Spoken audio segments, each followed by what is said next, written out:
Bem, boa noite a todos e a todas e a todos. A gente vai iniciar aqui mais uma entrevista pela história da ditadura com Jaime Parada, que é um historiador e político chileno. Antes de a gente apresentar formalmente o entrevistado, eu gostaria de falar um pouco do História da Ditadura, que é um projeto de divulgação científica, sem filiação institucional, sem filiação político-partidária também. Ele começou como um projeto de divulgação de pesquisas em história, mas hoje possui uma interdisciplinaridade muito grande. Tem mais de 9 editores, dezenas de colunistas, e trabalha, né, com esse projeto de divulgação de pesquisa na área de história da ditadura, da relação com o Estado, sociedade, e dentro de um escopo muito grande aí de várias ditaduras pelo mundo. Inicialmente começou com a ideia de divulgação de ditadura brasileira, mas se expandiu aí, e é um projeto idealizado pelo historiador Paulo César Gomes. Bem, o entrevistado de hoje, como eu disse, é o Jaime Parada, que é historiador e político chileno. Ele foi vereador por Providência, pela Comuna de Providência por 2 mandatos, y fue candidato también a diputado constituinte pelo Distrito 10. Bienvenido, Jaime. Es un gusto tenerte acá. Yo, Nashla y Laís coordinamos que tú pudieras hacer como una breve autopresentación de tu trayectoria en el movimiento político, de tu militancia también en Chile. ¿Qué te parece? Parece bem. Bueno. Então, vou falar espanhol. Muito obrigado pela entrevista. Eu não falo tão fluente português, então a gente falou com o Luan, talvez para falar espanhol, se vocês não têm problema, Laís e Nashla. Sem problema. Sim, tudo bem. Muito obrigado. Bueno, primero, muchas gracias. Me parece súper interesante los estudios de la dictadura que ustedes están planteando, ¿no? Y me parece muy interesante porque hoy día vivimos tiempos complejos en Latinoamérica. Evidentemente Brasil está viviendo alguna especie de revival del siglo XXI de una dictadura. Probablemente las dictaduras del siglo XXI no van a ser como las dictaduras del siglo XX. Chile tuvo un estallido social que se hizo, que digamos fue una voz tardía respecto de las consecuencias de la dictadura, un estallido social el año 2019, así que felicito el trabajo y me parece, como digo, muy importante. Efectivamente, yo soy historiador, pero reconozco que no me he dedicado en los últimos 10 años a la historia. Tengo algunos conflictos con la academia, con la forma en que la academia se aproxima a los fenómenos, fundamentalmente por esta cosa de la circulación endógena de conocimiento. Entonces me gusta mucho cuando proyectos como el de ustedes hacen que la academia salga de las aulas de clases, salga de la literatura especializada y comience a ocupar espacios sociales que son espacios que la academia merece ocupar y que transforman a los intelectuales en intelectuales públicos, ¿no? En personas que tienen la capacidad de llevar el conocimiento a lugares de exposición, en lugares de impacto más grandes. No me he dedicado entonces a la academia en los últimos 10 años, soy historiador, tampoco me he dedicado a la investigación, más bien me he dedicado a la política y la divulgación. Por supuesto que entiendo que mi profesión de historiador, de la cual no reniego, sino la cual me pone muy feliz, me dio una forma de pensar en procesos particularmente. Yo reconozco el estilo de pensamiento de la profesión del historiador y ese estilo de pensamiento lo he llevado a mi actividad política. Fui concejal, vereador por 8 años en un municipio muy, muy vistoso. Luan, tú puedes hacer la traducción de la palabra vistoso, en Santiago, un municipio con mucha atención mediática. Y también he sido activista LGBT desde el año 2012. Entonces tengo una trayectoria que de alguna forma tiene un quiebre cuando decido abandonar la academia, comienzo a oficiar como activista LGBT en un contexto que fue muy particular porque tiene que ver con un crimen de odio muy importante que hubo en Chile, que fue el crimen de Daniel Zamudio. Esos crímenes emblemáticos que ocurren en los países y que de alguna forma producen giro en la concepción que se tiene sobre algo, en este caso, ese algo la homosexualidad o lo LGBT. Y por el activismo comencé a entrar en contacto con políticos y desde ese contacto, ese mismo año 2012, fui electo concejal en Providencia. Tuve la posibilidad de ser el primer político abiertamente gay electo en un cargo de elección popular en Chile. Y desde entonces el activismo y la política pasé a la divulgación y he escrito un par de libros sobre diversidad sexual, por supuesto no en clave académica, sino que, como digo, de divulgación. Y he procurado ser un pequeño mecanismo dentro de este gran sistema, que es el sistema de la visibilidad LGBT, en mi caso desde la política, pero en otros casos desde las artes, desde la construcción intelectual, desde la ciencia, etc. Porque creo, y con esto les entrego la palabra, que lo único que es capaz de cambiar el mundo es la visibilidad cuando se trata de identidades que han sido tan juzgadas y sobre las cuales ha pesado un tabú tan importante. ¿Se entiende? Sí, sí, perfecto. Bueno, gracias, Jaime. Vamos a hacer una ronda de preguntas. Coordinamos yo, Laís y Nashla, que yo empezara, después va a ser Laís y después Nashla y después otra ronda de preguntas. ¿Ya? Perfecto. Ustedes me dicen si me extiendo, ustedes me frenan. Ya, vale, perfecto. Bueno, voy a empezar. Jaime, tú te hiciste conocido tras la publicación del artículo El matrimonio gay en cartas. Después hiciste parte del movimiento de integración y liberación homosexual, que luchó por la criminalización de la LGBTfobia, lo que se concretó con la ley Zamudio en 2012, como dijiste ahora. Otros avances fueron también la ley de acuerdo de unión civil de 2015 y en el segundo gobierno de Bachelet, y la ley de identidad de género en el segundo gobierno de Piñera. Pero aún no hay una ley de facto del matrimonio igualitario y la sociedad chilena sigue muy conservadora en el debate sobre los temas LGBTQI+, en general. Entonces, este es el mes de orgullo LGBT, ¿no? Te pregunto, ¿cuáles son las perspectivas para el avance de los derechos de la población LGBT en la constituyente? Y con la mayoría de la constituyente siendo del espectro de la izquierda, ¿crees que ocurrirá avances en esta temática? Sí, y con 8 constituyentes abiertamente LGBTIQ electos, cosa que es muy importante. Es una cosa que iba a preguntarte, sí, es verdad. Bueno, lo primero que quiero decir es que acaba de pasar hace un mes, o menos de un mes, 3 semanas, algo muy paradójico. Un presidente de derecha acaba de anunciar que va a usar un mecanismo institucional para acelerar la discusión del matrimonio igualitario. ¿Cuál es la paradoja? La paradoja no solamente es que el presidente sea de derecha, sino que los propios homosexuales rechazan esa ley del presidente de derecha. Ya nadie quiere una ley de matrimonio igualitario. Y creo que había un giro muy interesante en lo que está pasando, no solamente en Chile, sino que en el mundo, ¿no? Porque en la medida que han avanzado las discusiones del matrimonio igualitario, la discusión respecto de si debe ser o no debe ser, el propio movimiento ha ido girando. Entonces se hicieron varios análisis. El primero es que el presidente se manifestó de manera oportunista. Eso lo hizo en el contexto de la cuenta pública a la nación, que se hace todos los meses de junio. No sé si ustedes tienen eso, ¿no? En Estados Unidos tienen el State of the Union, donde el presidente de la República va a informar sobre los avances de la nación en ese año. Nosotros tenemos nuestra cuenta pública. Estaba tan mal lo que tenía que decir Piñera respecto del estado del país este año, que decidió hablar de matrimonio igualitario cuando no está en su programa y nunca ha creído en eso.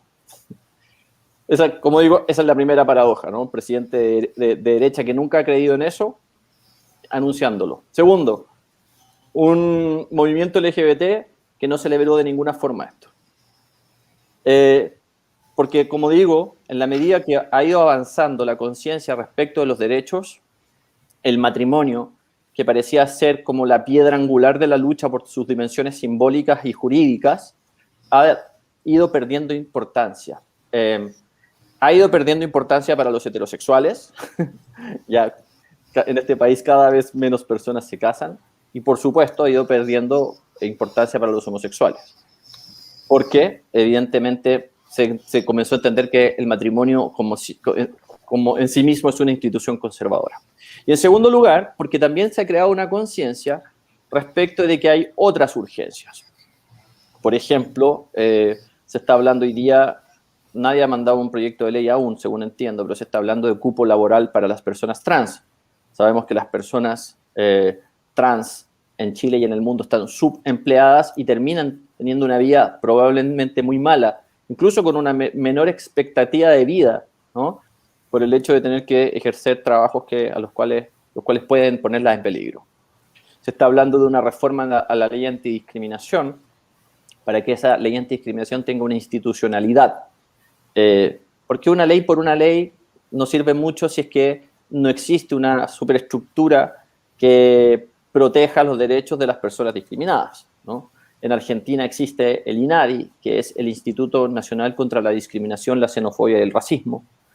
En Chile no existe nada parecido a eso. En México existe la CONAPRED nacionalmente, que es la Comisión Nacional para Prevenir la Discriminación, y las COPRED, que son las comisiones para prevenir la discriminación de cada estado en México. Entonces se está pidiendo eso.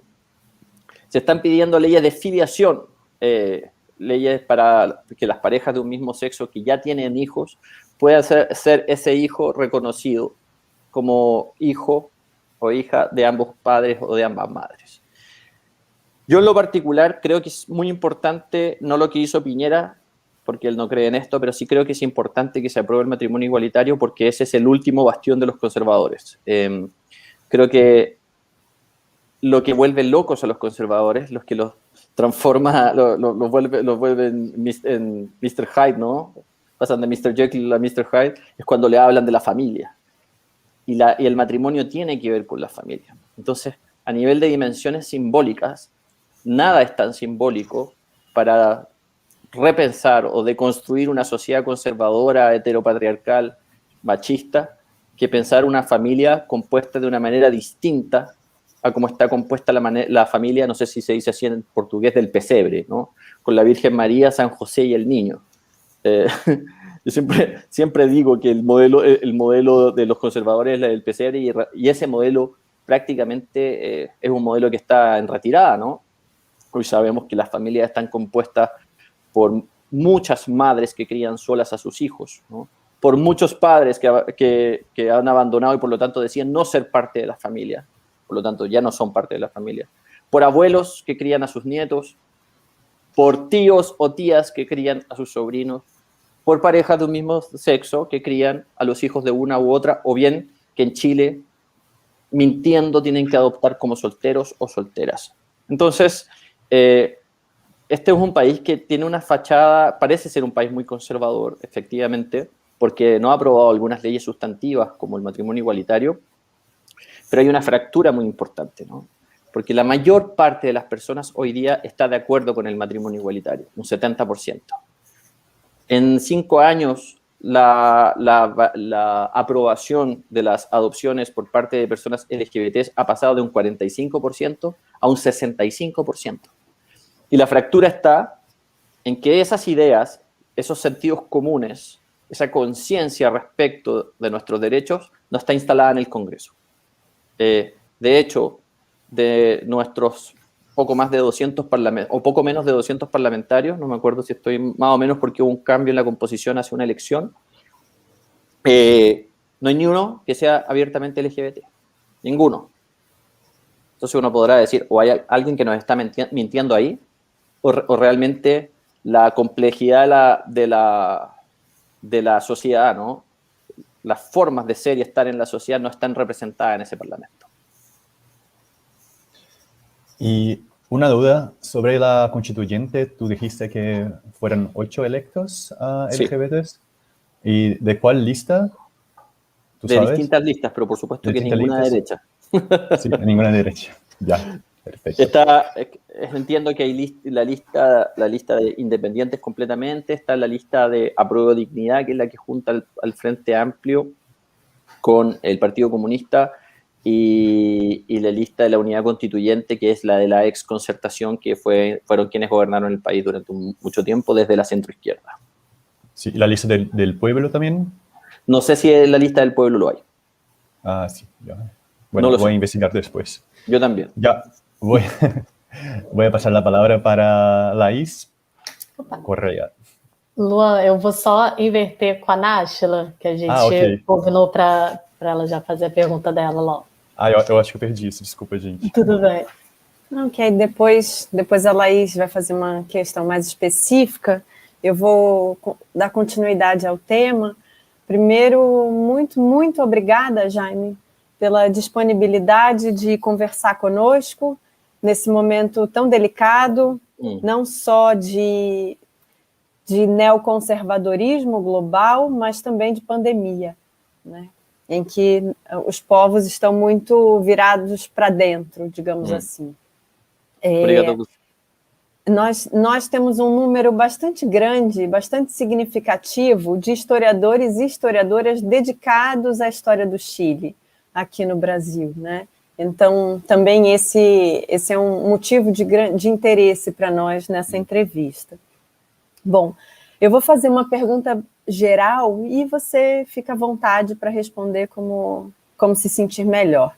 Okay. Eu queria saber qual é a relação entre o movimento LGBTQIA+, como é que ele se relaciona com as esquerdas, com o campo mais geral das esquerdas no Chile, institucionais ou não, né? E mais especificamente, como é que existe alguma relação, existe alguma conexão política desse movimento, que é um movimento de militância por direitos, como você colocou, que tem muito a ver com comportamento, com costumes, com moral. Existe alguma conexão desse movimento com os movimentos históricos de militância contra a ditadura no Chile, de 73 para cá? Existe alguma relação, alguma conexão atual? E aí, completando, né, como é que é essa relação de vocês com o contexto geral das esquerdas no Chile? Sí, primero quiero decir que no es tan fácil trazar una línea desde la dictadura hasta el día de hoy en términos del movimiento LGBT y una determinada coherencia de ese movimiento LGBT. Uno podría decir, por ejemplo, que uno no podría decir que había un movimiento LGBT en la dictadura, primero. Uno sí podría decir que hubo agentes importantes que hicieron algunas denuncias o que hicieron algunas críticas desde su ser LGBT, pero según yo entiendo, alguien me podrá corregir, no hubo una articulación por lo menos importante, ¿no? No hubo una articulación importante. Entonces es muy difícil trazar una línea en el movimiento. Y de hecho hay distintas teorías sobre el comportamiento de la propia dictadura hacia lo LGBT.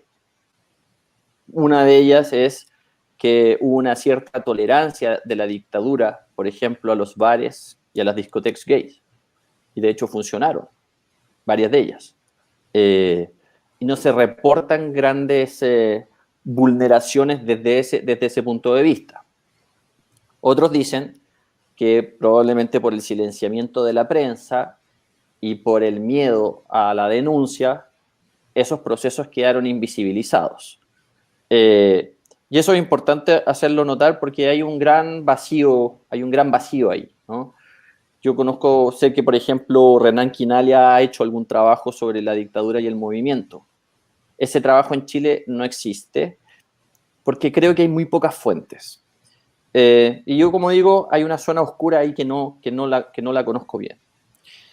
Luego, yo podría decir que el movimiento se comenzó a articular a principios de los 90. Articular, no digo que no existieran agentes y agencias, pero se comenzó a articular a principios de los 90 con gobiernos de centro-izquierda, que fueron los que se instalaron tras el fin de la dictadura. Sabemos que fueron además gobiernos de centro-izquierda que decidieron administrar una importante parte del modelo de la dictadura, quedarse con ciertas cosas.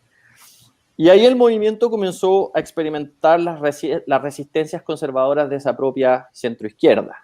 Un movimiento que podría decir un movimiento muy temprano, muy joven, de muy pocas personas visibles, de algún tipo de articulación muy mínima en algunos partidos, pero también donde la izquierda más conservadora rechazaba. Por ejemplo, yo he escuchado casos de militantes comunistas a principios de los 90 o a mediados de los 90 que fueron rechazados por el hecho de ser homosexuales. De hecho, uno de los que ha hablado de eso es Rolando Jiménez, que es el fundador del Movimiento de Integración y Liberación Homosexual. Uno de los fundadores. Entonces, sabemos que los partidos de izquierda preferían o no ver esto, o preferían directamente acosar o rechazar a las personas que se abrían en su orientación sexual no hegemónica a la militancia y que por lo tanto recibían las consecuencias de eso, y la consecuencia podía ser una expulsión, ¿no es cierto? Creo que luego de eso, podría decir como que desde mediados hasta finales de los 90 el movimiento adquirió una consistencia y un espesor, no sé si se entiende, una densidad más importante. Y ahí, por ejemplo, se trabajó para la despenalización de la sodomía. Ustedes saben que Chile es un país que está por lo menos 100 años atrasado en un montón de leyes, ¿no? El divorcio en Chile se aprobó en el siglo XXI, cosa que en Uruguay se había aprobado, no sé si en la primera o segunda década del siglo XX. Y la homosexualidad, si no me equivoco, dejó de ser delito en Chile, a sodomía, en el año 99. Ahí Luan me podrá corregir si es el 99 o 2000, son datos que no tengo muy frescos, pero creo que fue el 99. Y ahí hubo también muchas resistencias de parte incluso de gente de izquierda, porque esto no estaba normalizado. Y creo que después de eso, y con lo que fue pasando en el siglo XXI, ya no a nivel local, sino que a nivel global, se fueron consolidando ciertos agrupaciones de la sociedad civil. Esas agrupaciones de la sociedad civil comenzaron a tener cada vez más fuerza, comenzaron a luchar desde el año 2001-2002 por una ley antidiscriminación que recién se aprobó el año 2012, ¿no? Tuvieron 10 años luchando por una ley antidiscriminación, pero también comenzaron a aparecer los primeros políticos aliados. Hay un senador, Guido Girardi, que a finales de los 90 ya estaba hablando de matrimonio igualitario, y había un titular, que es senador actual, había un titular que decía: Girardi se volvió loco, quiere que los homosexuales se casen. Un manchete de un jornal, ¿no? Un titular de un diario. Girardi se volvió loco. Entonces, fue mudando eso, y las militancias, más bien las pertenencias a estas agrupaciones de la sociedad civil y sus militancias, fueron politizándose también. Entonces comenzaron a tener cierta voz, por ejemplo, en casos de campañas presidenciales, ¿no? Cada vez el movimiento comenzó a politizarse más, pero también ha ido pasando algo con el movimiento. Entonces el movimiento hoy día, uno podría decir, es más político.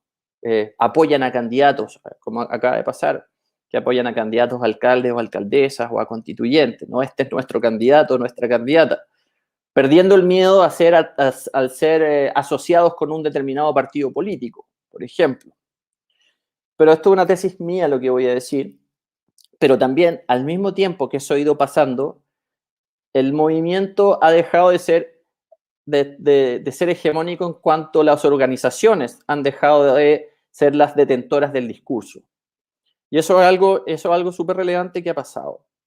Porque antes, podría decir en los 90, la primera década del siglo XXI, la voz de los homosexuales estaba puesta en ciertos voceros de ciertas organizaciones. Y yo creo que con la media, con la irrupción del Internet, de YouTube, no sé, de la televisión, en términos de que la televisión comenzó a transformarse en un aliado, esos voceros dejaron de ser los voceros del movimiento y la vocería se atomizó. Y entonces lo que yo creo hoy con el movimiento es que el movimiento son un grupo muy importante de personas desarticuladas, pero que tienen un sentido común dirigido hacia un mismo lugar. Sobre la tesis de que yo ya no necesito de que nadie hable por mí, de que nadie represente mis ideas, porque yo puedo autorrepresentar mis ideas. Y lo puedo representar subiendo un post a Instagram, lo puedo representar siendo electo en un cargo de elección popular sin necesidad de que una organización de la sociedad civil me apadrine. Y entonces el movimiento de alguna forma se ha atomizado, pero también se ha masificado porque, como digo, la representación ya no corre por la voz de otros, sino que corre por la propia voz. No sé si respondo la pregunta con eso.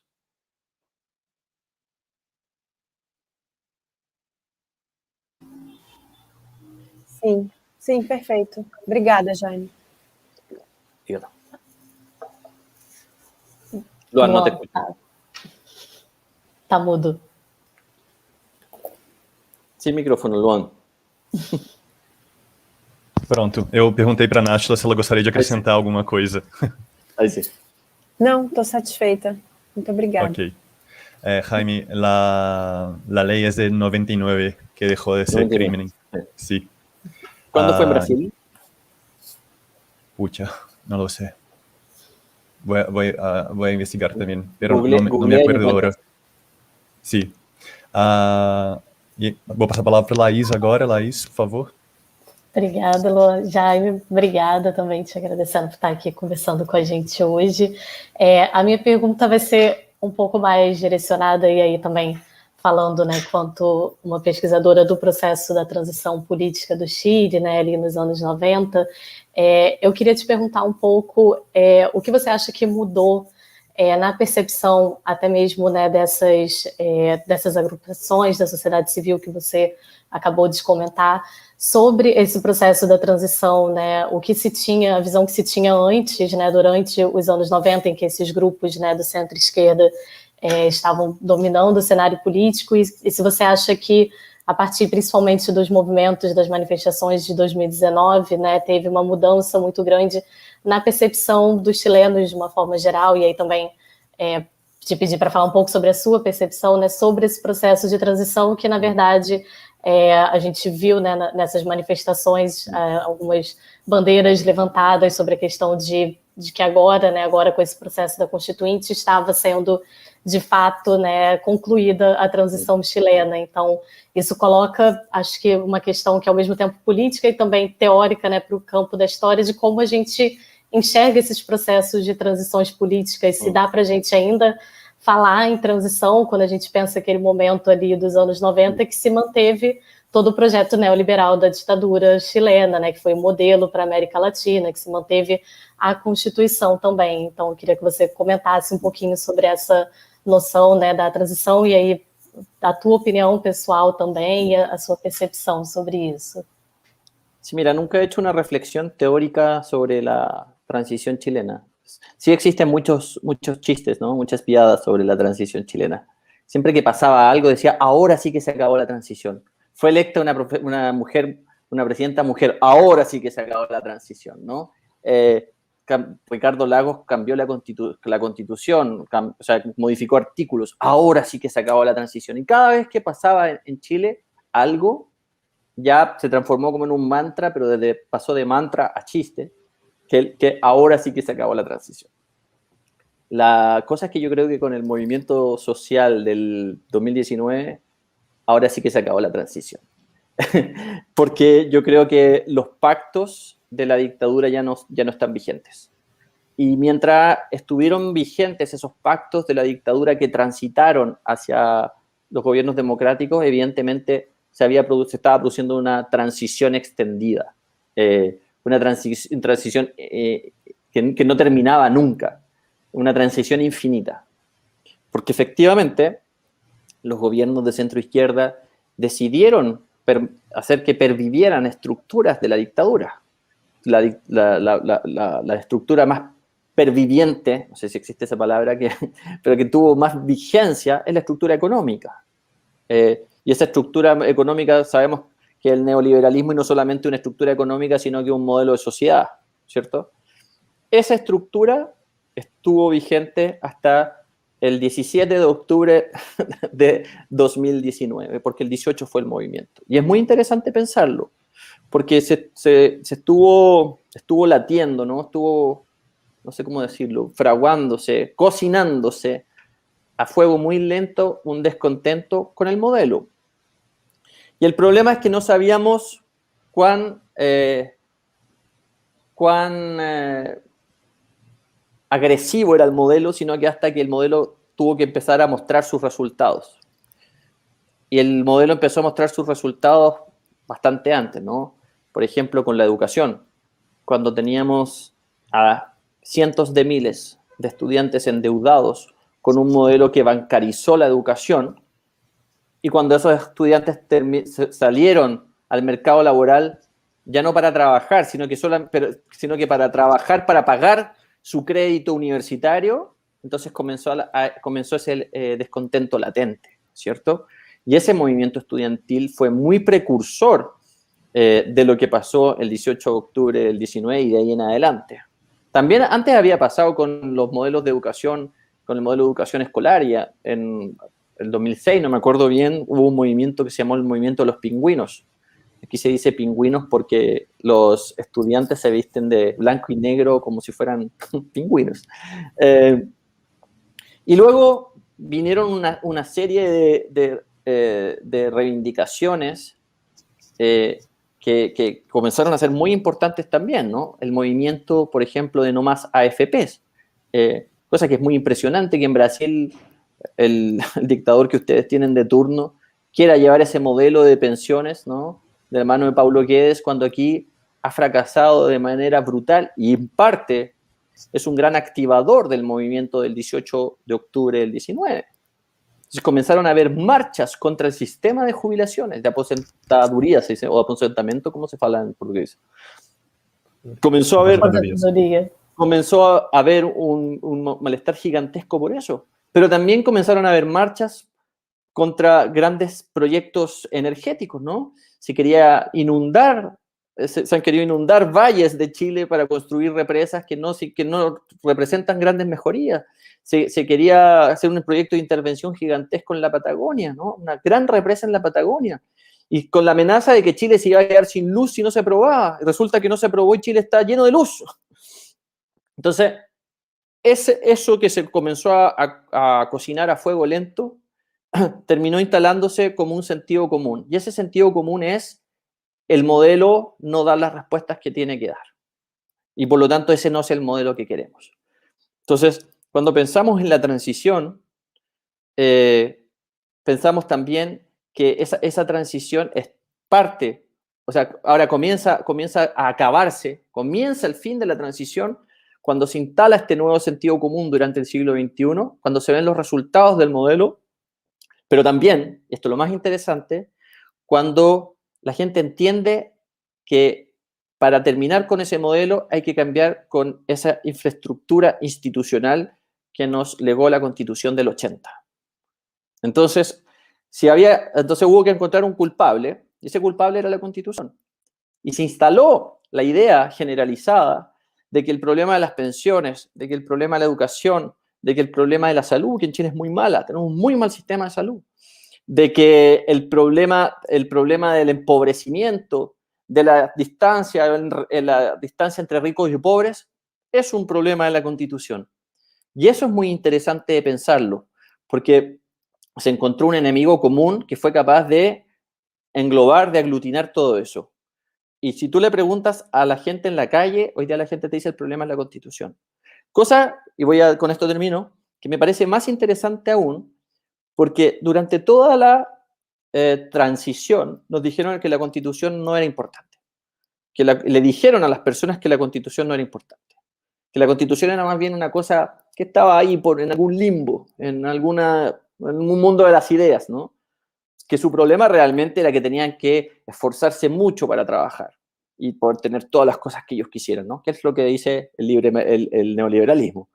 Que el problema era un problema de esfuerzo, que si usted se jubilaba mal porque a lo mejor no había hecho las cosas bien en su vida, ¿no? A lo mejor había dejado de pagar su jubilación o su empleador había dejado de hacerlo y usted debió hacerse cargo de eso. Y ese sentido común que nos instaló la dictadura, yo siempre digo que el mayor éxito de la dictadura fue instalar en los chilenos la idea de que todo dependía de ellos, comenzó a desinstalarse cuando los resultados de eso se mostraron, y los resultados de eso fueron un empobrecimiento de los chilenos, un sobreendeudamiento en ítems que no tienen por qué sobreendeudarse una persona, como educación y como salud, ¿no? Un empobrecimiento de la vejez, entre otras cosas. No sé si respondo con eso, Laís. Sim, sim. Obrigada, Jair. Sí. Você gostaria de acrescentar alguma coisa, Laís? Não, pode seguir, Lu. Satisfeito. Gracias, Jaime. Bueno, ahora voy a hacer una segunda pregunta que tiene a ver con el asunto que ya ingresaste, que empezaste a hablar, que es sobre la educación. Como tú dijiste ahora, las manifestaciones más grandes hasta el estallido social fueron de los estudiantes, primero los secundaristas en 2006 con los pingüinos, ¿no? Que enterró la Ley Orgánica Constitucional de Enseñanza, que es una herencia de la dictadura chilena, y después de los estudiantes universitarios en 2011. Y la consigna siempre fue como por una educación pública y gratuita. Y de calidad. Y de calidad, sí, es verdad. Y hubo una reforma en el segundo gobierno de Bachelet, que yo soy crítico a ella, que fue dictada en la ley de 21.091, creo que, si no me engaño, tú puedes corregirme ahí, sobre educación superior, que intenta recuperar algunos principios fundamentales del derecho a la educación desde una lectura menos neoliberal, que viene de la dictadura con la Ley General de Universidades de 1981. Pero hubo muchas críticas a este modelo, a este proceso, porque aún se siguió como favoreciendo a las instituciones financieras por causa de un sistema de becas y no fue como de facto una enseñanza pública, no fue como fundamentado, instituindo. ¿Crees que la Convención Constitucional conseguirá instituir una educación pública y estatal de calidad de facto, de verdad? Y principalmente, ¿cómo va a ser solucionado este problema de presupuesto? Porque eso también, la plata tiene que salir de alguna parte, ¿no? En este caso ocurra un cambio ahí en la ley de educación, en la visión del Estado en relación a la educación. Es interesante la pregunta porque existen distintos tipos de opiniones respecto de la reforma que hizo Bachelet, ¿cierto? Bueno, lo primero hay que decir, la dictadura desmanteló el sistema de universidades públicas y las transformó en universidades con una fachada de públicas, pero básicamente las privatizó, en el sentido de que las universidades tuvieron que salir a buscar recursos, no en el Estado, sino que en los propios estudiantes, que tuvieron que empezar a pagar altos aranceles por pagar educación pública. Que yo trabajaba con un candidato a la presidencia de la República que se llama Marco Enríquez, que decía que Chile es la Corea del Norte del capitalismo. No hay nadie más capitalista que Chile, y solo en ese contexto se puede entender que esta Corea del Norte del capitalismo tenga educación pública pagada a niveles de mercado. Y eso también explica la proliferación de la idea de la educación como un negocio, a propósito de la misma ley de 1981 que menciona Luan, ¿no? Donde se comenzó a favorecer el sistema privado de educación. Y las universidades se transformaron en agencias que en la ley son sin fines de lucro, pero terminaron siendo agencias con fines de lucro mediante técnicas vulneratorias de la ley. Eso también, evidentemente, impactó sobre los y las estudiantes, y eso es muy importante decirlo porque cambió su forma en la que se relacionaban con la educación. Yo, a diferencia tuya, Luan, yo creo que el tema de la educación sí encontró una vía de solución con la ley de Bachelet. Y te voy a dar una prueba de eso. Una prueba de eso es que el movimiento de alguna forma tendió a desactivarse. Tanto es así que en las reivindicaciones por la nueva Constitución, el tema de la educación requirió menos, o sea, tuvo menos relevancia que lo que tuvieron temas como las pensiones, las jubilaciones, como temas como la salud, temas como los pueblos originarios y el reconocimiento de la plurinacionalidad de Chile. Incluso te podría decir que temas de género y de diversidad sexual. Entonces, sí, yo sé de dónde viene la crítica que tú haces, ¿no? El sistema lo que hizo de alguna forma es expandir un gran sistema de becas hacia los chilenos diciéndole esto de educación pública. Pero en realidad lo que tienes es un gran sistema de becas. Pero por otro lado, se produjo un mayor acceso y un acceso muy masivo a la educación de primeras generaciones, fenómeno que venía pasando, ¿no es cierto? Pero que se comenzó a consolidar ahora porque los estudiantes y las estudiantes pudieron acceder a la educación, y no solamente a la educación pública, sino que la educación privada por la vía gratuita.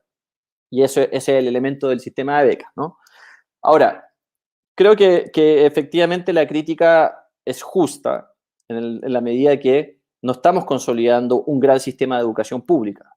No hay una gran inyección de recursos al sistema universitario. Por ejemplo, las universidades no producen toda la investigación, todo el I+D, ¿no? Toda la investigación más desarrollo que requiere un país como Chile y que tiene posibilidades enormes con el litio, con el hidrógeno verde, con el cobre, pero también con la construcción de una sociedad más justa a través de las artes, a través de las ciencias sociales y de la humanidad. No hubo una inyección de recursos.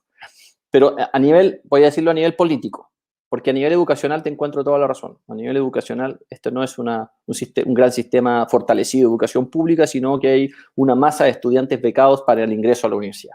Pero a nivel político, dejó de ser el gran tema que fue el año 2010 y de ahí en adelante, hasta la reforma de Bachelet. Y se transformó en un tema un poquito más subsumido o dejado más abajo respecto de otros que comenzaron a entrar en la agenda y que parecían ser más urgentes, ya que había habido un sistema de solución con esto. Ahora, la educación en la nueva Constitución, como la salud en la nueva Constitución, como las pensiones en la nueva Constitución, van a terminar siendo derechos sociales garantizados. Y eso sí es una muy buena noticia. El problema, respondiendo a tu pregunta sobre lo presupuestario, es cómo eso va acompañado de ítems presupuestarios en el gran presupuesto de la nación. Y de cómo la nueva Constitución va a impactar en el sistema legal para que ese sistema legal se ajuste a esta declaración de derecho social de la educación como de la salud y de las pensiones. Esa pregunta no la sabemos responder todavía. No sabemos qué mecanismos hay que hacer en la arquitectura institucional de la educación, de la salud, de las pensiones. Creo que hay un poco más claridad sobre las pensiones para que se transformen en derechos sociales garantizados. Si hoy día tú me preguntaras, por ejemplo, cuáles son los constituyentes que llevan la bandera de la educación pública gratuita de calidad y de este sistema fortalecido de educación, no te podría decir quiénes son. Si tú me preguntas quiénes son las constituyentes del género, sí te lo puedo decir. Si tú me preguntas quiénes son los constituyentes de los pueblos originarios, sí te lo puedo decir. Si tú me preguntas quiénes son los constituyentes de las pensiones, te lo puedo decir. Si tú me preguntas quiénes son los constituyentes de la reforma del Estado, por ejemplo, de la reforma institucional, sí te lo puedo decir. Y te puedo decir 4, 5, 6 temas más muy tranquilamente. Y hoy día yo no te puedo decir, y creo que soy un tipo relativamente informado, quiénes son los constituyentes de la educación. Y eso quiere decir que el sistema, aunque no es perfecto y aunque la crítica que tú haces es válida, dejó de ser el gran tema de Chile y fue transfiriendo su importancia a otros temas. Eso es una opinión personal. Alguien que esté muy involucrado en el mundo de la educación te podrá decir algo distinto. Puedes contradecirme. Te doy permiso. No, gracias. Yo creo que la crítica en ese sistema de becas de la reforma de Bachelet es un poco parecida con la crítica que hacemos al Fondo de Financiamiento al Estudiante de la Enseñanza Superior acá en Brasil, que es el FIES, del gobierno petista, de Lula, porque también tiene una óptica que favorece, ayuda al el sistema financiero privatista de las instituciones de educación privadas, porque concede becas y financiamientos a bajo costo a los estudiantes, pero siempre como concediendo plata a esos grandes sistemas privados. Sí, pero estoy de acuerdo. Al mismo tiempo tiene un valor social, de movilidad social, de ayuda muy importante, que es reconocido. Y creo que es como lo que tú dijiste sobre la reforma de Bachelet, y me pareció muy interesante cómo esto ayudó a dejar como el tema menos candente, menos fuerte en las discusiones políticas. Y solo una cosa, en 1830 la homosexualidad, la sodomía, dejó de ser como criminalizada en Brasil con Don Pedro II.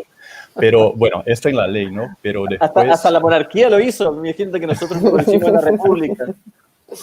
Sí, pero claro que esto es como en la ley, es muy distinto como en la práctica cotidiana. Bueno, aquí y sabemos también, ¿no? que hay como muchos... Sí, bueno, 170 años antes solamente. Disculpa, ¿cómo? 170 años antes. Solamente, sí. Bueno, bienvenido a Chile. Gracias, Jaime. Vou passar agora, então, a palavra para Laís, correto? Não, volta para Náshua. Desculpa, gente. Para Náshua. Imagina, tudo bem. Jaime, nós mencionamos aqui algumas grandes manifestações que aconteceram no Chile, protagonizadas por estudantes, pelo menos desde 2011, 2013, 2019. Aqui nós estamos às voltas até agora com a nossa última grandíssima manifestação, em 2013, mas também com manifestações feministas anti-Bolsonaro mais recentes. É possível dizer sobre as manifestações estudantis, não só estudantis, mas protagonizadas por estudantes no Chile, nesses últimos anos, é possível traçar linhas gerais do tipo de exercício político que eles vêm exercendo? Não se pode dizer que é um exercício político institucional. Quais são? É possível dar características gerais a esses movimentos? E, em seguida, qual é o grau de legitimidade da polícia chilena, dos carabineiros? Né? Qual é... Que pergunta! Vamos, qué pregunta, digo. Ya, son dos preguntas distintas. Una tiene que ver con carabineros y otra tiene que ver con el movimiento estudiantil y sus formas de expresión política. ¿Eso? Eso. Ya, perfecto. Entonces voy a partir por lo segundo porque es más fácil. Este es el grado de legitimidad de la policía en Chile. Lo digo con fuentes. Es una institución que en las encuestas aparece muy devaluada. Muy devaluada. Tanto es así que hoy día la reforma, o sea, perdón, que la discusión no es carabineros es bueno, carabineros es malo. La discusión es de qué forma vamos a reformar carabineros. Entonces, la izquierda dice refundar carabineros, volver a fundarlo, volver a crearlo, o sea, de cero. Y la derecha dice reformar carabineros, pero no hay nadie que diga no lo toquemos. Porque el nivel de violencia que expresaron con el movimiento social fue tan grande que el fantasma de la dictadura apareció rápidamente. Y eso tiene que ver fundamentalmente con expresiones muy elocuentes, ¿no? Con mutilaciones oculares. Sabemos que disparaban directamente a los ojos estos perdigones que se llaman, no sé cómo se dice en portugués. Entonces, el nivel de... y eso sumado a casos de corrupción de millones, voy a usarlo en dólares, de millones de dólares por parte de la gestión de los recursos de Carabineros. Fraude al fisco. Entonces, como es una pregunta muy rápida de contestar, el nivel de legitimidad es cero, la discusión es si reformarlo o refundarlo, pero nadie dice que no hay que hacer nada, porque a nivel administrativo han sido muy ladrones y a nivel de derechos humanos han vulnerado todos los derechos humanos posibles. Lo único que no se escuchó hablar fue de tortura, a pesar de que hubo algunas personas que lo dijeron. Pero de todo lo demás sí se escuchó hablar. Respecto de las formas de expresión política del movimiento social, particularmente del movimiento educacional. En vez de hablar de manera abstracta, lo voy a decir de manera con ejemplos, ¿vale? Porque me parece que los ejemplos son muy relevantes para ilustrar. Entonces, es significativo lo que pasó con los líderes del movimiento social. Porque de pasar de una forma de lucha como líderes universitarios, ¿cierto? Estoy hablando de Giorgio Jackson, de Camila Vallejo, de Carol Cariola, de Gabriel Boric y de otros. De pasar de ser luchadores desde el lugar universitario, pasaron a ser luchadores desde el lugar más institucional de todos los lugares institucionales, que es el Parlamento. Y entonces la pregunta es, y la reflexión es, ¿cuáles son las formas de lucha del movimiento y qué es lo que decidió el movimiento? ¿Ya? Primero, uno no podría decir que el movimiento es algo orgánico. Yo entiendo siempre tiendo a entender tiendo a pensar en el movimiento como un flujo, ¿no? Como una ola.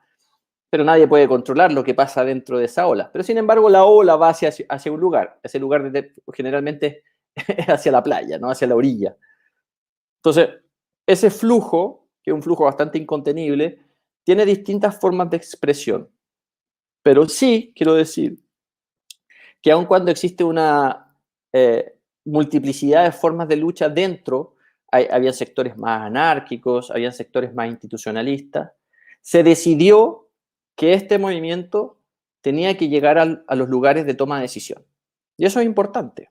Es importante pensar que se generó un cierto consenso de que había que ocupar espacios de poder. Y esos espacios de poder los consiguieron rápidamente. O sea, el 2000, no me acuerdo de cuándo es diputada la Camila y Giorgio, creo que es el 2013. Ya llevan, sí, 8 años. Sí. O sea, el movimiento comenzó en 2011, o final del 2010, 2011, y el 2013 a finales ya eran diputados. Y eran diputados con altísimas votaciones.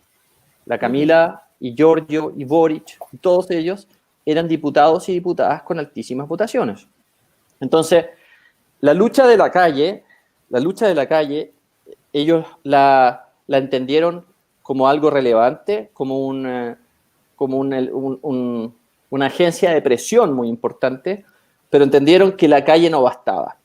Y eso tal vez es parte de lo más interesante del movimiento chileno, que decidieron pasar de la calle a la institucionalización.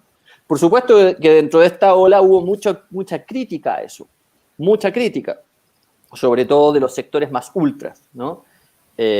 Incluso violencia contra ellos.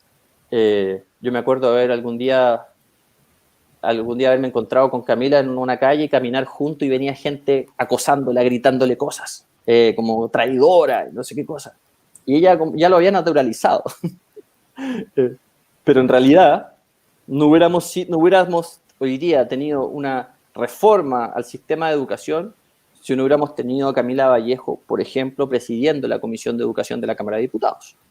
No lo tendríamos. No tendríamos una reforma de educación si no hubiéramos tenido ese inmenso movimiento del 2011 en adelante, presionando en las calles, pero también presionando 2 años después en el Parlamento. Entonces, las formas de lucha han sido múltiples, ¿no? Y fueron muy interesantes porque para llegar al Parlamento tuvieron que conquistar los centros de estudiantes. Y antes de conquistar los centros de estudiantes tuvieron que hacer reflexiones colectivas sobre los problemas de la educación chilena en grupos autoconvocados, ¿no? Nada institucional. Y hacer una reflexión profunda, que es una reflexión de país en el contexto universitario por la vía de la autoconvocatoria. Y ahí también uno podría sumar otros elementos, ¿no? Hubo presencia importante, por ejemplo, de partidos políticos, o hubo ausencia de partidos políticos en algunos lugares con personas que terminaron formando partidos políticos. Entonces, por ejemplo, el movimiento estudiantil de alguna forma también fue el germen de partidos políticos jóvenes, ¿no? El partido, no sé, Convergencia Social, que el movimiento de Boric viene desde ese lugar probablemente. Revolución Democrática, el partido de Giorgio Jackson, viene de, no sé si de ese lugar en específico, pero viene de estos lugares. Y lo interesante fue que se produjo una vez ya en el Congreso una nueva forma de concebir lo legislativo, una forma donde comenzó por primera vez a mostrarse horizontalidad, ¿no? O un poquito más de permeabilidad, donde tu representante, en este caso tu diputado o diputada que era joven, salía a decir lo que estaba haciendo afuera, salía a hablar con las bases. Eso no es común en el Congreso chileno. Comenzó a haber más, como dicen los gringos, accountability, ¿cierto? Comenzó a darse más cuenta de lo que se estaba haciendo. Y esas son formas que han ido ahora irrumpiendo y como siendo replicadas dentro del Congreso. Entonces, no tengo una sola respuesta respecto de las formas que adquiere el movimiento en su expresión política, pero sí te quiero decir, a través de los ejemplos de los líderes estudiantiles, que el movimiento de alguna forma sí decidió institucionalizarse y sí hacer una pelea interna desde donde se toman las decisiones. Y yo, por mi parte, eso me parece que fue la decisión correcta. Obrigada. Gracias. Gracias, Jaime. Agora eu vou passar finalmente, então, a palavra para a Laís. Agora sim. Obrigada, Luan. Eu não sei se a gente já está se encaminhando para o final, e aí eu vou fugir até um pouquinho do que eu tinha pensado em perguntar para o Jaime, porque eu não queria perder a oportunidade de tendo ele aqui. Perguntar também, porque agora, né, eu acho que o foco está muito em cima da Constituinte, mas esse ano também é ano de eleições presidenciais, né, no Chile, e aí eu queria saber um pouco de como é que está sendo, se já tem um debate muito grande, quais são as expectativas, né, para a eleição presidencial, até tendo em vista a formação da Constituinte, né, da Convenção Constitucional que foi formada agora. Então, ia te pedir para comentar um pouquinho sobre isso. Não sei se a gente vai ter ainda mais uma rodada, não queria perder a oportunidade de te escutar falando um pouco sobre a expectativa para a eleição, então, no final do ano. Está muy líquido el escenario, nadie sabe nada, pero sí están pasando algunas cosas. Primero, la derecha está en su peor momento histórico desde que volvimos a la democracia. Y eso quiere decir que sus expectativas no son buenas. ¿Cómo se llama? La aprobación de Piñera es bajísima. No alcanzaron a conseguir el tercio que necesitaban para vetar los artículos constitucionales que querían vetar, porque el acuerdo del 15 de noviembre, este acuerdo del 15 de noviembre del 19, perdón, decía que efectivamente ya hagamos una nueva constitución, pero todo tiene que ser aprobado con 2 tercios, ¿no? Y por lo tanto, si había 1 tercio y un poco más que vetara alguna ley, hasta ahí moría ese artículo. La derecha ni siquiera alcanzó a conseguir ese tercio de veto, cosa que fue muy impresionante, nadie se lo esperaba. Segundo, acabamos de tener elecciones de gobernadores. Creo que son 16 hoy día las regiones, han ido cambiando los últimos 2, han ido fundando regiones. Creo que si son 16, la derecha obtuvo un gobernador en Chile, un gobernador, en una figura que por primera vez se eligió democráticamente. 1 de 16. Y hoy día, por primera vez que yo recuerde, se está hablando de que incluso podría haber una segunda vuelta entre alguien de izquierda, una segunda vuelta presidencial, entre alguien de izquierda y alguien de centro izquierda. Porque también, no sé si producto del fenómeno o por alguna cuestión cosmológica, tenemos por lo menos 3 o 4 candidatos muy fuertes en la izquierda. O en la centro izquierda, como quieren llamarlo. Y eso es inédito. Y la derecha está, como decimos en chileno, se está acuchillando entre ellos, se están matando entre ellos sin saber cómo resolver toda esta baja en las encuestas, esta baja electoral en los gobernadores. Y la ultraderecha, que trata de avanzar, no logra avanzar. Entonces, si es que de alguna forma se produce algún tipo de inteligencia política en la centroizquierda, que es escasa también, porque también solemos brigar mucho, ¿no?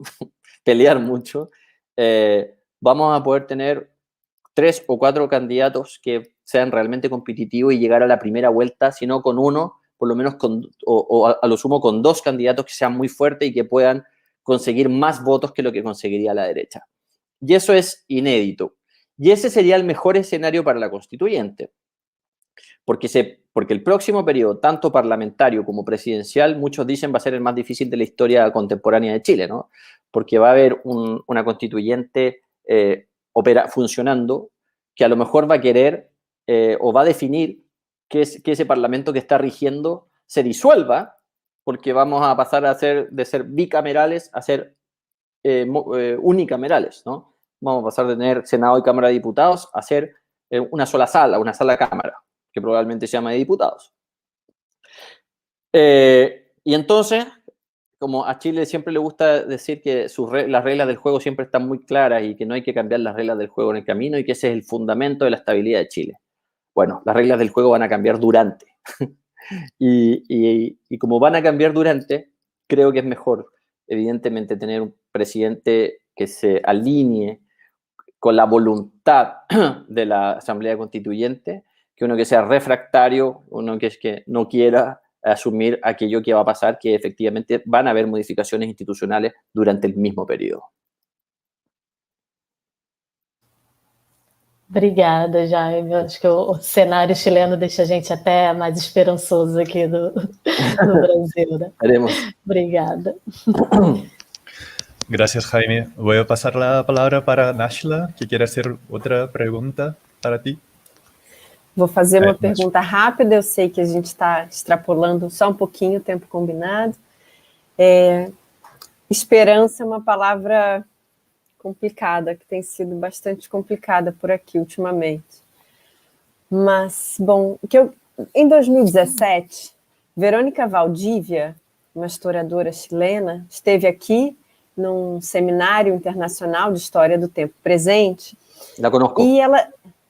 E ela disse que o Chile é um país de historiadores, muito diferente do Brasil, que havia uma apropriação social que se traduzia, inclusive, em mercado editorial de prestígio da história e da narrativa histórica.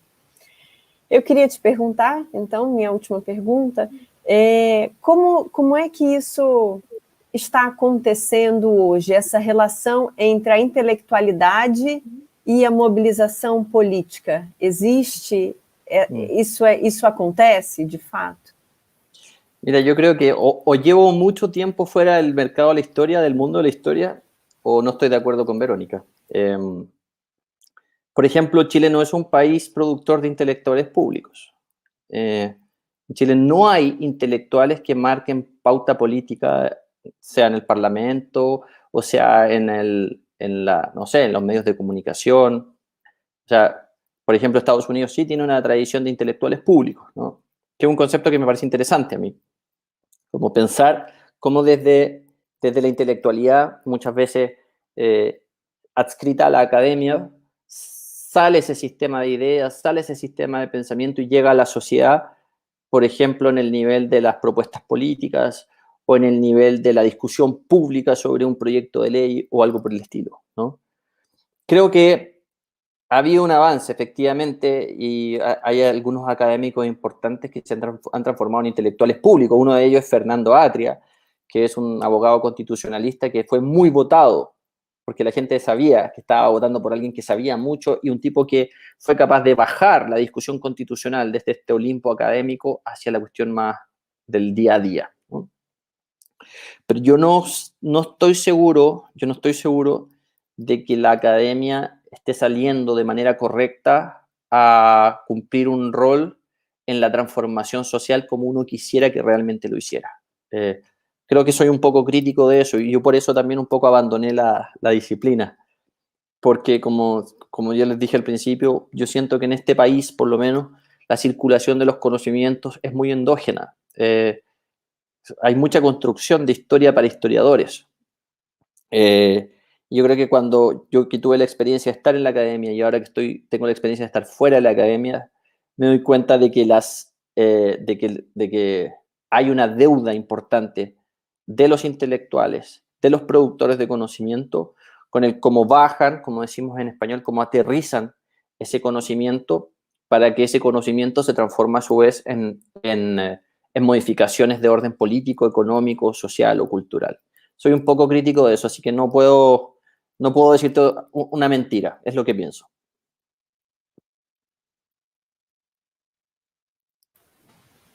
Obrigada. Perdón que sea tan sincero. Ótimo. Gracias, Jaime. Bueno, para finalizar, me gustaría solo saber cuáles son sus planes políticos futuros en la política o no sé, en otras No cosas. lo sé. No lo sé porque me presenté de candidato a constituyente y la elección no fue buena, la mía. La elección de Chile fue muy buena, pero pasó algo interesante en la elección chilena. Como que la elección se fue hacia un lugar que ninguno esperaba. Se fue hacia el lugar de los independientes, pero de los 100% independientes, de los que nunca hubiesen tenido vinculación con nada. Se fue hacia el lugar de lo que representara más el día a día de Chile que la élite de Chile. Entonces, por ejemplo, una lista que se llamaba la lista del pueblo, que la gente votaba por la lista del pueblo sin saber quiénes eran los representantes de la lista del pueblo, pero tenían el sello de lo popular, tenían el sello de lo anti-elite, y sacaron una cantidad de representantes súper importantes. Entonces, yo creo que hubo muchos que no fuimos capaces de leer bien eso, lo que iba a pasar. En verdad nadie fue capaz de leerlo, ni siquiera ellos. Pero creo que el escenario está, como dije, muy líquido y es parte de un nuevo ciclo democrático. Yo creo que no nos estamos dando cuenta que estamos como pasando por un nuevo ciclo democrático, que en este caso podría ser positivo y quiero ponerlo de manera general.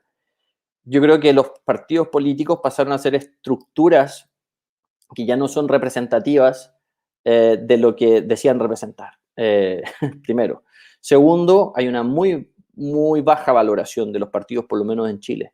Y eso quiere decir que hay que encontrar nuevas fórmulas, ¿no? Yo soy de los que cree que hoy, por ejemplo, las personas se sienten mucho más representadas por causas que por estructuras rígidas como los partidos políticos. Entonces, y que incluso esas causas podrían llegar a ser en alguna medida transversales. Entonces, creo que la gente tiene más disposición a votar por causas y, por tanto, por los representantes de esas causas que por miembros de partidos. Y eso explica que los partidos políticos tradicionales salieron muy devaluados de la elección de constituyentes, muy devaluados. Otra cosa es que los partidos van a dar su lucha por sobrevivir y van a hacer todo lo que puedan para que no se produzca ese cambio en las formas de relacionarse con la sociedad, las formas de relacionarse con el poder, en la forma de relacionarse con el dinero. Y ahora respondo a tu pregunta. Mientras yo mismo no sea capaz de entender ese mundo que está rolando, que está corriendo, no voy a tomar ninguna decisión. Pero por el momento, yo sigo siendo asesor parlamentario, lo soy, sigo siendo, voy a apoyar al candidato, a la candidata a la presidencia que sea. Ya fui vocero de 2 campañas presidenciales, la de Alejandro Guillé en un equipo de vocería, no yo solo, y la de Marco Enríquez. Y si me llaman a trabajar en algún comando presidencial, lo voy a hacer, porque, como dice el eslogan que nos tiene tan felices, la derecha nunca más. Muitas gracias, Jaime. Meninas, vocês gostariam de acrescentar mais alguma coisa? Não, por mim. Não, só agradecer mesmo pela conversa franca, aberta, disponível. Obrigada. Obrigada, Jaime. Obrigado. O História da Ditadura faz um pequeno material de divulgação dessa entrevista e a gente entra em contato nessa fase, né? E aí a entrevista é publicada no site e em redes sociais. Ok, encantado. Y yo feliz lo comparto. Y le agradezco mucho, Nashla, las preguntas, el interés por este pequeño país que se está cayendo hacia el mar. y creo que hay muchas cosas que aprender de ida y vuelta, así que yo encantado hago este tipo de conversaciones. A gente que agradece. E se você quiser deixar, então, para terminar, algumas palavrinhas para os ouvintes, né? A gente está gravando, hoje não é uma live, mas essa entrevista vai circular em redes sociais, então, se você quiser se despedir e deixar algumas palavras aqui para o nosso público do História da Ditadura. Sí, bueno, primero muchas gracias a los tres por las preguntas, por el interés en Chile. Creo que tenemos una historia común también, una historia de dolor, dictaduras que fueron muy brutales. Tenemos historias distintas en los procesos de reconciliación, creo, y de reparación. Tiendo a pensar que Chile lo ha hecho mejor que Brasil en ese ámbito, en términos de cómo nos hemos hecho cargo de nuestro pasado. Tiendo a pensar, por ejemplo, que sería muy difícil que un tipo como Bolsonaro, reivindicador de la dictadura, ganase en Chile. Y eso creo que también se conecta con algunos procesos de verdad, de reconciliación y reparación que han operado en Chile, imperfectos, siempre imperfectos, pero han habido algunos esfuerzos institucionales. Dicho eso, quiero agradecerles, espero que lo que conversamos les sea de utilidad, espero que la producción que ustedes hagan a nivel académico sea una producción que permea a la sociedad. Eso es lo que le deseo a todos los intelectuales jóvenes, porque seguir poniendo a circular conocimiento en el circuito y sin que salga de ese circuito es desaprovechar un conocimiento muy rico. Así que muchas gracias. Então, eu vou encerrar. Muito obrigado. Graças, Jaime. Foi um gosto. Eu vou encerrar aqui a live, então, né, que está gravada, na verdade. E aí, gente, é isso, né? Já pode